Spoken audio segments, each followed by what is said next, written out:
మా ఫ్రెండ్ అడక్క పాపం నన్ను స్వీట్ చేయమని అడిగింది. మనకా స్వీట్స్ చేసే అంత ఏం రావనమాట రెసిపీస్.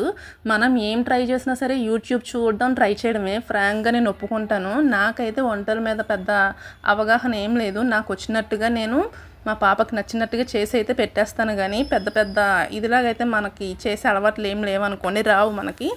చూస్తే మాత్రం కంపల్సరీగా నేను ట్రై చేస్తాను. ట్రై చేయకుండా అయితే మాత్రం ఉండను. ఈ కొబ్బరి ఏంటంటే నేను ఒక 2-3 డేస్ నుంచి డీప్ ఫ్రిడ్జ్‌లో అలా స్టోర్ చేసుకుంటున్నాను. అవి వేస్ట్ అయిపోయి మళ్ళీ పోతాయి కదా అనేసి ఈరోజు నేను దాన్ని కొబ్బరి లడ్డూల్లాగా నేను ప్రిపేర్ చేద్దామనేసి చేసేస్తున్నాను అనమాట. వీడియో అదే చూసేయండి. కొబ్బరి లడ్డూలు అందరికీ తెలిసే ఉంటుంది కదా, సో ప్రాసెస్ అందుకే నేనేం చెప్పట్లేదు. ఈ కొబ్బరి మనం స్టోర్ చేసుకుంటాం కదా, డీప్ ఫ్రిడ్జ్‌లోని మనం డైరెక్ట్ కొబ్బరి కొట్టగానే డీప్ ఫ్రిడ్జ్‌లో పెట్టేసి తర్వాత మనం చాకుతో జస్ట్ అలా తీసామనుకో షెల్ మనకి చాలా ఈజీగా వచ్చేస్తుంది. ఒక్కసారి ట్రై చేసి చూడండి. నేనైతే అలాగే తీస్తాను. నార్మల్గా టెంక కొట్టినప్పుడు వెంటనే మనం ముక్కలు ముక్కలు చేయాలనుకో చాలా అంటే చాలా కష్టంగా ఉంటుంది. ఒక్కసారి ట్రై చేసి చూడండి, నిజంగా వస్తుంది. వస్తే నాకు కామెంట్ చేసి చెప్పండి.